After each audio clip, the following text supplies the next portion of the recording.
kita akan menguak satu kisah yang menarik tentang sumur Barhut, yang konon sumur ini dijadikan tempat penjara bagi para bangsa jin.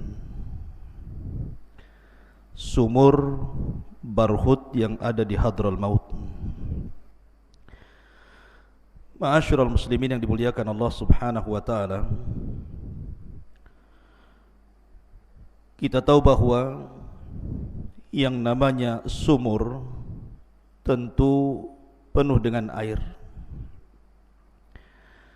dan air adalah sumber kehidupan. Karena Allah Subhanahu wa taala berfirman, waja'alna al-ma'a likulli syai'in hayyin. Dan kami jadikan air itu segala sesuatu bisa hidup.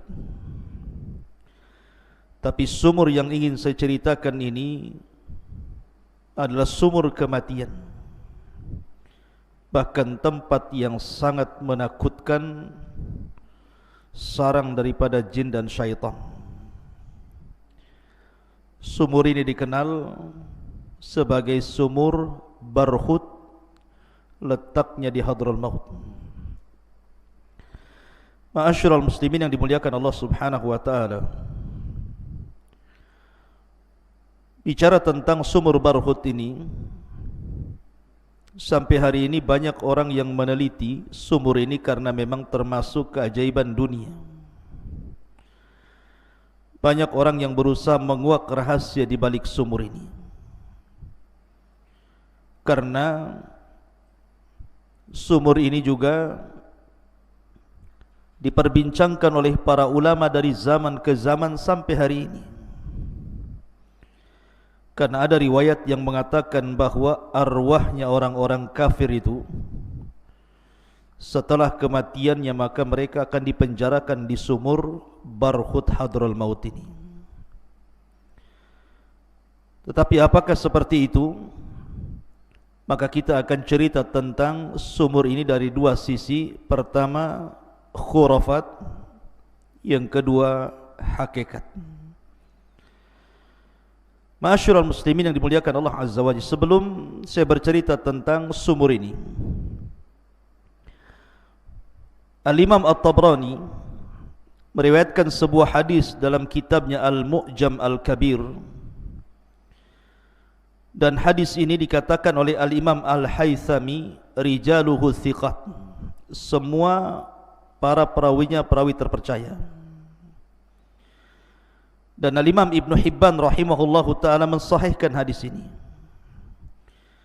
Bahkan Al-Imam Ibn Hajar juga mengatakan ruwatuhu mauthukun, semua rawi-rawinya terpercaya. Dan Syekh Nasiruddin Al-Albani rahimahullahu ta'ala menghasankan riwayat ini. Hadis ini dari Abdullah ibn Abbas radhiyallahu anhuma. Nabi sallallahu alaihi wasallam bersabda, khairu ma'in ala wajhil ardi ma'u zamzama fihi ta'amun minat tu'mi wa shifa'un minas sukmi wa syarru ma'in ala wajhil ardi ma'un biwadi Barhut baqiyatu hadral mauta karijlil jaradi minal hawami yusbihu yatadaffaq wa yumsi la balala biha. Kata Nabi sallallahu alaihi wasallam dari Abdullah ibn Abbas radhiyallahu anhuma, sebaik-baik air di atas permukaan bumi ini adalah air Zamzam, karena di dalamnya mengandung zat yang dapat mengenyangkan dan obat dari banyak penyakit. Begitu juga sejelek-jeleknya air di atas permukaan bumi adalah air dari sumur Barhut yang terletak di Hadral Maut. Seperti kumpulan belalang yang di pagi harinya sumur tersebut memancarkan air, kemudian pada sore harinya mengering dan tidak terdapat bekas basah apapun di dalamnya. Dalam hadis ini tersebut kalimat sumur barhut. Dari hadis ini Al-Imam Asy-Syafi'i ataupun mazhab Syafi'i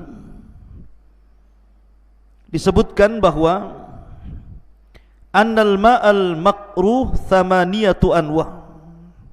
Dalam mazhab Syafi'i bahwa air makruh itu ada 8 macam. Artinya makruh digunakan untuk bersuci, wudu ataupun mandi besar. Yang pertama al-musyammas, air yang tergenang dalam drum kemudian terkena sinar matahari. Maka kalau berwudu dari air genangan yang terdapat dalam drum yang terkena sinar matahari, kata madhab Syafi'i makruh hukumnya. Kemudian wasyadidul hararah, air yang sangat panas sekali. Maka orang yang berwudu atau mandi jinabah dari air yang sangat panas makruh hukumnya. Yang ketiga syadidul burudah, air yang sangat dingin sekali. Kemudian yang keempat ma'u diyari Thamud illa bi'run naqah, air yang terdapat di negeri Thamud kecuali sumurnya untanya Nabi Allah Saleh. Kemudian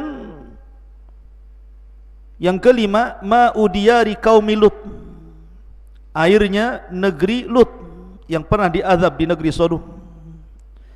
Kemudian ma'i bi'ru barhut, dalam mazhab Syafi'i disebutkan air dari sumurnya Barhut.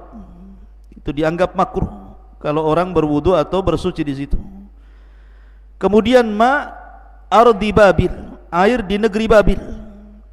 Kemudian yang terakhir ma'u bi'ri Darwan, air dari sumur Darwan. Sumur Darwan itu tempat Labid bin A'sam meletakkan bukhul ketika menyihir Nabi SAW. Lah dalam mazhab Syafi'i bahwa 8 macam air ini makruh untuk bersuci ataupun mandi junub. Ingat, ini mazhab Syafi'i.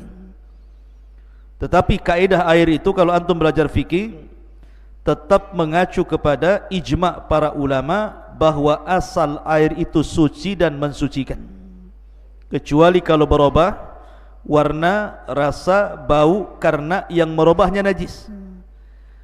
Tapi selama sifat air itu tidak berubah warnanya, tidak berubah rasanya, tidak berubah baunya, maka hukum air itu suci. Tapi sekali lagi ini saya menyebutkan mazhab Syafi'i karena ada berkaitan dengan sumur Barhut. Taib, ma'asyiral muslimin yang dimuliakan Allah Subhanahu wa taala, di mana letak sumur Barhut ini? Letak sumur Barhut ini tepatnya di sebuah lembah yang terdapat di provinsi Hadrul Maut. Jadi berdekatan dengan Bukit Hud atau kuburan Nabi Hud alaihi salatu wassalam. Kira-kira kalau ditempuh dengan perjalanan itu sekitar 2 jam dari negeri Tarim. Ya, ada kota Tarim di sana. Itu sekitar 2 jam dari Tarim ini ke sumur Barhut itu. Dan masuk ke provinsi Hadrul Maut, lintasan arah menuju provinsi Mahram itu. Mungkin kalau sekarang Yaman Selatan. Ada yang kemudian mengukur kedalamannya sumur ini. Ada yang mengatakan bahwa sumur ini atau sumur Barhut ini memiliki 600 kaki. 600 kaki itu maksudnya lebarnya 450 kaki dan panjangnya 120 kaki. Atau dengan kata lain ada yang mengatakan bahwa kalau seandainya luasnya dikira-kira, maka sumur Barhut itu sekitar 100 meter persegi dan memiliki kedalaman 250 meter. Bayangkan 250 meter, seperti apa dalamnya itu? Kita tengok sumur 10 meter saja sudah dalam kali. Ini kedalamannya sampai 250 meter. Tentunya dengan kira-kira para peneliti ya. Adapun apakah memang 250 meter, wallahu alam. Dan apakah orang pernah masuk ke sumur itu juga Allahu a'lam. Tapi yang jelas bahwa karena sumur ini sangat fenomenal, khususnya di negeri Yaman. Kemudian juga ada riwayat yang mengatakan bahwa arwahnya orang-orang kafir tertahan di sumur Barhut inilah akhirnya menjadi terkenal. Sehingga kemudian banyak khurafat-khurafat, cerita-cerita yang tidak jelas seputar sumur Barhut. Tapi tetap saya akan ceritakan, sehingga ketika antum membaca di internet atau mendengar orang yang berceramah tentang sumur Barhut, antum sudah tahu ini yang benar, ini yang enggak benar. Kemudian kenapa sumur Barhut ini disebut Barhut? Ada yang mengatakan bahwa dahulu Raja Jin itu, jadi apabila anak buah jin ini mereka membangkang dari titah perintah rajanya, maka mereka akan dipenjarakan. Maka Raja Jin pun kemudian membuat sumur sedalam tadi, kemudian digunakan untuk memenjarakan setiap jin yang membangkang kepada rajanya, dimasukkan ke sumur itu. Ini satu kisah, bukan riwayat, ini kisah, konon seperti itu. Ada juga kisah yang lain mengatakan bahwa dulu di Yaman itu ada kerajaan namanya Himyar. Ingat ketika kita menceritakan tentang Ashabul Ukhdud, yang rajanya Dzunwas, itu ada kaitan dengan Himyar. Tetapi bukan yang dimaksud di sini kisahnya Ashabul Ukhdud, tidak. Tapi ada salah satu raja Himyar itu sebelum meninggal, maka dia kemudian takut kalau seandainya hartanya berupa emas yang begitu banyak itu akan diambil orang. Akhirnya dia berkomunikasi dengan jin, bekerja sama dengan jin untuk menyembunyikan barang-barang berharga ini. Maka oleh jin dibuatlah sumur yang dikenal dengan Barhut itu tadi. Diletakkan emas-emas raja itu di sumur itu. Kemudian setelah diletakkan, raja pun Allah takdirkan meninggal dunia. Maka setelah raja meninggal dunia, sumur itu dihuni oleh jin, makanya disebut Barhut. Dalam bahasa Himyar, Barhut itu artinya Madinatul Jin atau Ardu Jin, kotanya jin atau negerinya jin, itu disebut Barhut dalam bahasa Himyar. Dengar kota jin saja menyeramkan, sangat menyeramkan gitu ya. Dan makanya kemudian banyak cerita-cerita khurafat di sini.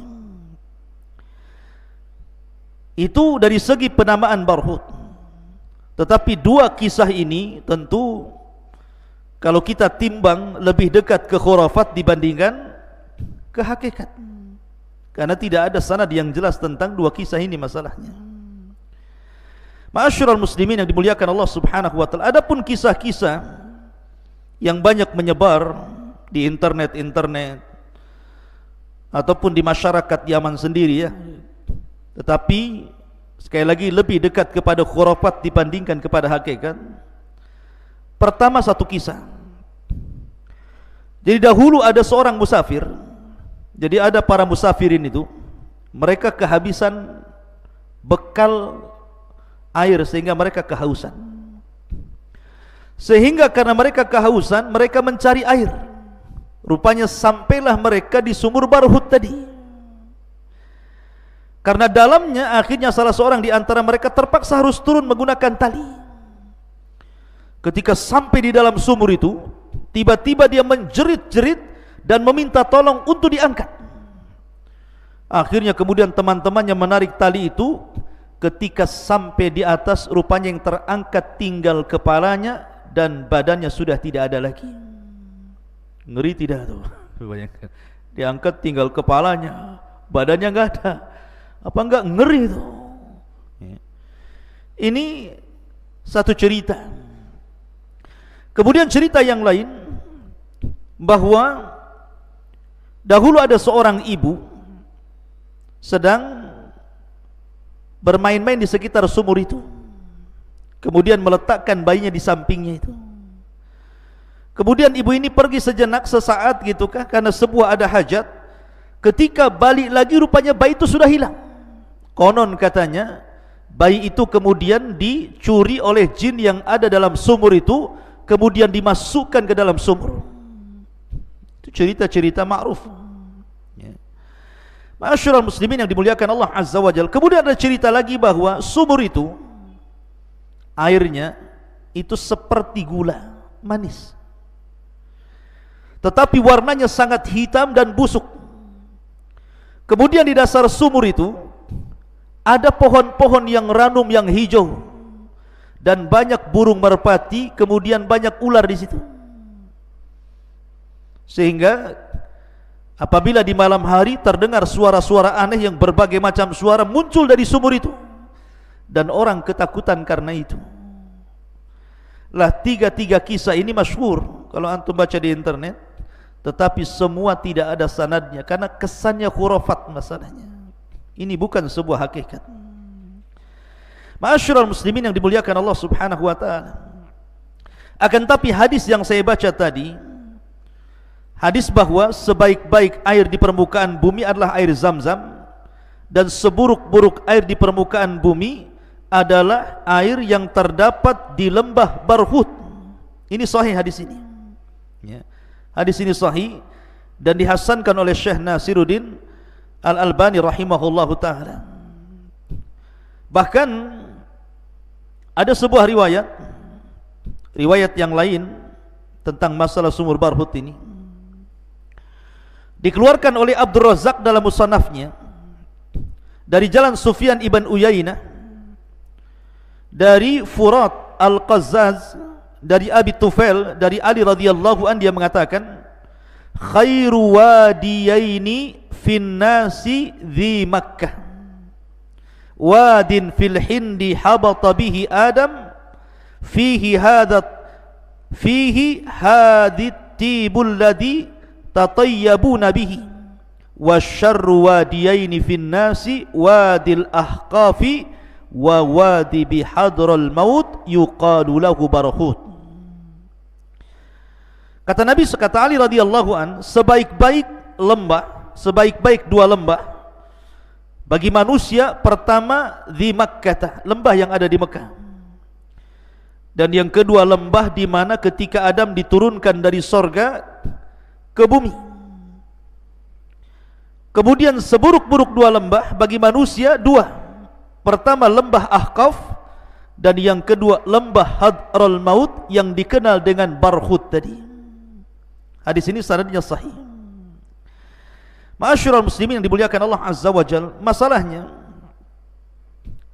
ada sebuah hadis ataupun riwayat, bukan hadis, riwayat yang mauquf sampai kepada sahabat Nabi sallallahu alaihi wasallam.